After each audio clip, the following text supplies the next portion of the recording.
ilmi namaa itti waa dagatu geessi awwaalee dhufee sanboota yaadatu utuu san yaadatee walitti hin hammaatu akka ittiin ni gara walitti jabaatu wanta akka namatu argayyuu hin fakkaatu.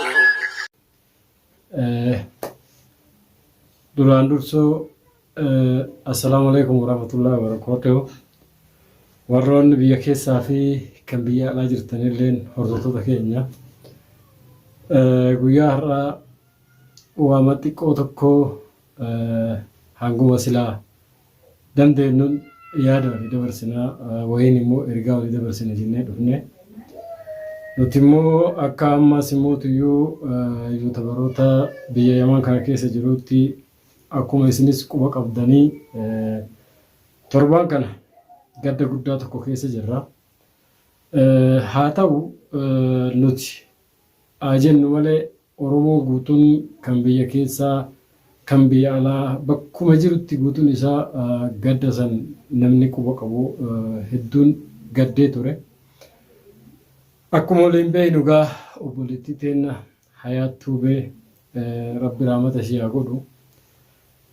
Ofirraa dhabne yeroo gabaabaa keessatti akka itti ofirraa dhabne illee haala hedduu isii namatti dhagahamu akkaataa itti nama gaddisiisu jechuudha. Garuu mootiyyuu wanni guutuun ilmi namaa kun isiin illee dubbattee turte waan kana Rabbii beeksisee fakkaata. Akkuma waan Rabbiin itti mee Rabbiin beeksisee itti dubbatte. Odoon qadara koo beekee odoon guyyaa koo beekee ufin cinquu maal jettee taasifte viidiyoo isii warra agartanii jirtanii. Rabbiin kun immoo tuyyuu akkuma waan beeksisuutti haasofsiise. Hayaattuu beengaa nama gaarii nama Oromoo qabdu dubartii jabduu urjii dubartootaa keessaa nama tokko.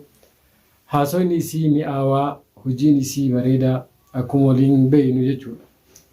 Garuu immoo haa ta'u wanni Rabbiin akkaataa Rabbi itti sii qadare katabaa kee kaleessa Rabbiin itti sii katabetti duutaa malee akkuma silaa namni jedhutti miti.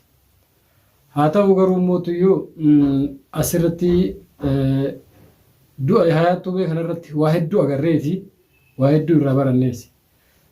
Tokko ilmi namaa kun gaariis yoo dalage hamtuus yoo dalage ofumaafi.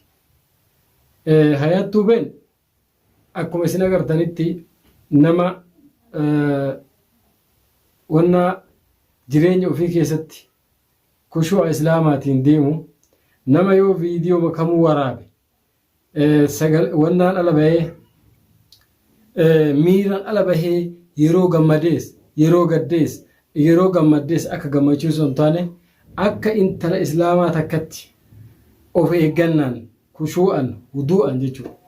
Kabajaadhaan viidiyoo makamuu uffattee akka silaa barbaachisutti fuula isii qofa mul'iftee waraabaa turte jechuudha. Viidiyoo isiin dalagde keessatti ka gorsaas ni jira. Akkuma san ka barnoota qabuus ni jira. Waa hedduutu jira. Waa hedduu dalagdee deemte. Nutis warri irraa hafne isirraa homa tokko baranneetiin abdii qaba jechuudha. Akkuma agartanitti viidiyoo tokko lama miti viidiyoo hedduu qabdu jechuudha. Garuu immoo tuyyuu guyyaan gaafa ga'e namni nama hambisu. Ajala keetiis akka kanatti duutee ebaloo akkanatti du'ee namni haa jedhu malee akkuma Rabbi kaleessa itti sii katabetti duuta. Garuu immoo Hayaat Rabbi rahmata ishee haa godhu. Guyyaa Arafaadhaa baatii Arafaan gaafa seentirraa guyyaa tokko guyyaa lamaa guyyaa sadii guyyaa afurii guyyaa shanii guyyaa jahaa guyyaa torbaa guyyaa saddeetii soomanteet Rabbi rahmata ishee haa godhu. Rabbi irraa jaalatu. Soomantee guyyaa saglaffaa Arafaadhaa guyyaan boru Arafaadha gaafa jedhan halkan Arafaa san suhuura haadhaafillee gootee ofiifillee suhuura godhattee saharattee niyyattee qalbii ofii tolfattee akkasitti soomanuudhaaf kaatee yeroo isiin kaatee gara maxbakaatti deemtu Rabbiin garuu immoo akkuma itti kaleessa hin duuta akkanatti duuta yoo gubattes ni gubatta yoo bishaan illee taate bishaanii si nyaata jedhee Rabbiin kaleessa takkaahuu si rabatee irratti shahiidee taata. Rabbiin jedhee sii katabetti Rabbi lubbuu ta'e baasa. nuti amma akka hayaata akkana duuti isii du'a gaddaati jennee haasofni malee akka rabbiin itti isiin jaalatee fi akka rabbi gaafa bultee 40 garaa haadhatti akka olmaanii jedhanitti rabbi isii katabetti ajalli isii deddeeme malee akka nu haasofnu kanaa miti jechuudha. Rabbi rahmata isii haa godhu. Kanaaf nutis akka dhageenyetti jaannanni koomee haadhaa fi abbaa jala jira jedha. Akkasii moo kanaa miti? Akkasii bara. Jaannanni koomee haadhaa fi abbaa jala jiraa jedhan. Isiinis intala shabaaba intala reefuu umrii mana 22ti. Akka feetetti utaaltee akka feete fiidee akka silaa zamanni kun ta'us ni dandeessi. Hin soomana jetteet rabbii ofiitti garagalteet rabbiin kunis ibaadalleen ibaadaa yeroo dargagummaatu caalaa jedhanii nu himan. Olumaan yookaan nu himan. Isiin illee rabbiin irraa haa jaalatu akkuma san kaatee ofiifillee harattee haadhafillee suhuura gootee as deebitee haadha wajjiin waan suhuura qopheessite san gootee waliin nyaachuudhaaf kaatee akkuma nama tokkootti maxxaba seente. Yeroo isiin maxxaba seentu akka odeeffannoon nu geetti mana gubates waan garre subhaana wa ta'ala amma dura waan kanarra kaamilaan faanis namni raasee jira jechuudha. Odeeffannoo qabatamaati jechuudha. Dabbaan kun akka waan duraan banamee mana keessa yaa'utti jiruu fakkaata malee waan dabbaan dhoohee dabbaan kan akkuma isiin shiddeen takkaa akka isiin ibidda qabsiifte dabbaan kun dhoohee takkaa layyirra bobahee dhaqee isii gubee miti. Dabbaan kun akkuma waan duraan yaa'ee banamee mana keessa jiruutti yeroo isiin laayitarii dhooytu ibiddi mana keessa ka'e.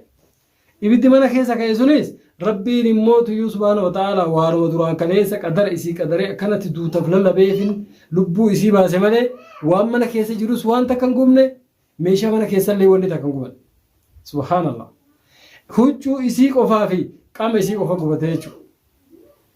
Rabbiin immoo tuyyuu nama jaalate tokko ni mokoraa jiran akka dhageenyetti akka olumaan nu himanitti nuti illee qaraane nama jaalate tokko ni mokoraa jiran akka na fakkaatutti ana hayaat rabbiin mokorti basaniifi malee wallaahi waan akkasitti wannaa jettee dabbaan mana hin gubin silaa akka seeratti dabbaan tokko gaa'e mana sunis ni guba.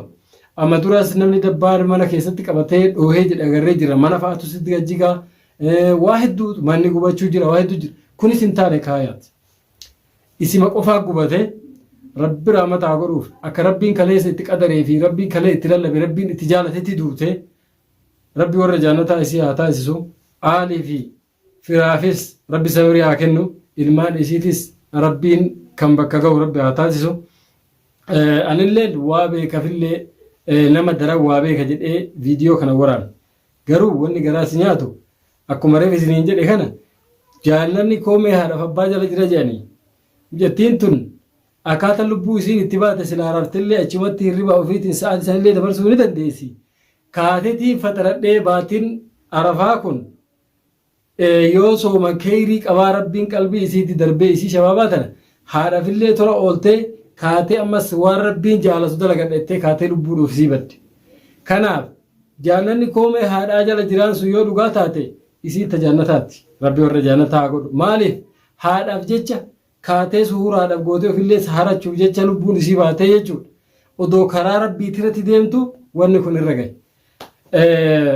Gaafa guyyaa sagalii halkan guyyaa buruttaa sagaliidhaa gubattee mustashfaa seentee jechuudha hayaati.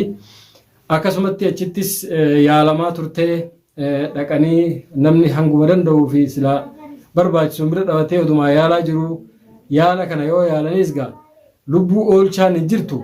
Gaafa lubbuun oolchuun hin dandeenye sun dhufte immoo lubbuu ajali rabbii itti dhufee gaafa gubattee mustashfaa seentee har'a guyyaan jahaa hayaat addunyaa tanarraa du'aan boqatte jechuudha. Kanaaf rabbi rahmataa godhuu fi ijoollee isiitis rabbi haa guddisu warras rabbi haa sabbarsiisu nutis akkasumatti immoo tuyyuu jaalattoota isiitii fi hiriyoottan isii rabbiin sabrii nuuf haa kennu jechuudha. Har'i hayaatiin akka awwaalle har'i guyyaa 3 taaziyaa isiis xumurree waa mara jennee adda galle dagachuuf deemne nama hedduu dagatame akkuma kanatti yeroo duuti hoggaa sitti galte guyyaa sitti galtee fi yeroo sanitti haaraya garuu immoo adada bultuun adada deddeemtuun tutturtuun ni dagatta. Kalee dheengadda gaafa guyyaa awwaalaa san miidiyaan kun guutuu waan isii dubbataa ture hafarsaa ture. itti aanaa gaafa guyyaa lammataa waa'ee awwaalaa dubbachaa turre har'a sadafaadha lashiidha laal nuti warri azirru geggeessaa isii geggeessinee taaziyaa isiis goone sadaqaa hanga rabbi nutti dhiisanillee goone ofirraa taaziyaa xumurree gaafa guyyaa sadii har'a namuu gara mana ofiitti galee jechuudha duraan namni manatti hin gallee maatii bira jira maatii jajjabeessu jira jechuudha. Kanaaf du'aa'ii godhaa fi akka rabbiin jannataan gammachiisu akka rabbiin ahlii isillee sabrii kennuuf ilmaan isii kanallee akka guddatanii warroonni ana daran dhageettii qaban hedduu jira yoo danda'ame maatii isiitiif haati isiis akka of dandeessee of barte irra hayaat haadha ofii gargaaraa ilmoo ofii guddisaa jireenya ofii asitti oofachaati as geette. Har'a garuu haati isiin gargaarte sunis ilmaan isii sunillee isirratti hafanii haati sunis nama amma umriin guddoodha manguddoodha nama umriin achi deemee jechuudha. Kanaaf odoo bakkuma jirru ilmaan Oromoo gargaarsi gargaaramu kanuma ilmaan isiin biraa tarte kan osoo gargaarre hanga danda'ametti akkaataan itti gargaaramu haalli mijatee fi warroonni biyya kana keessa jira warroonni dhageettii qaban namoota hedduu jira gurguddoon kan akka Sayid Bayaan kan akka Abdii kan akka ammallee mootiyyuu Naasir ijoollee bebbeekamoo kan dhiiraan as keessa jiran hedduu jiranii kan akka kaameraa gara dubartoota illee hedduu jiran namoota hedduutuyyuu magaalaa kana keessa jira ammallee yuutubara keessaa kan akka Hajjii kan akka Abdataa Abbaa Kiingii Horuu jechuudha namoota hedduu jira waan kanarratti dalagnee irratti haasofnee hawaasa jirullee dadammisinee gargaarsa ilmaan isiitii fi ilmaan haadha isiisaniifillee osoo godhamee qalbiin tiya yaaddi.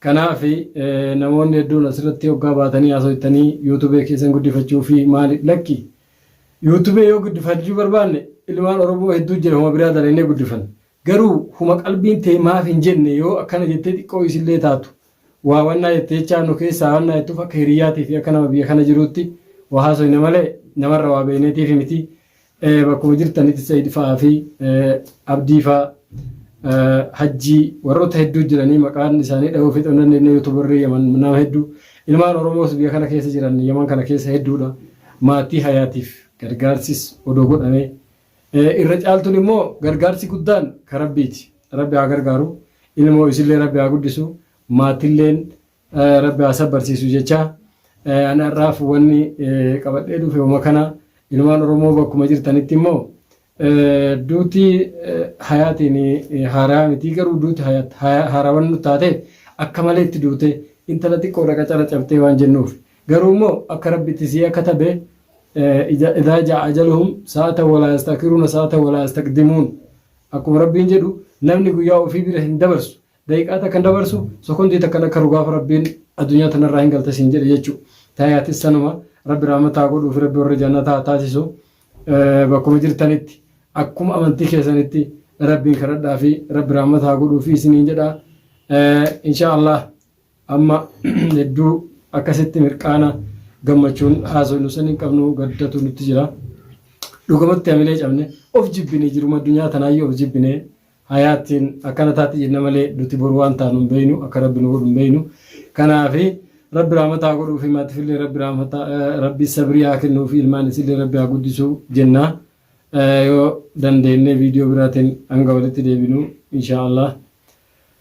Assalamu alaikum wa rahmatullahi wa barakatuh.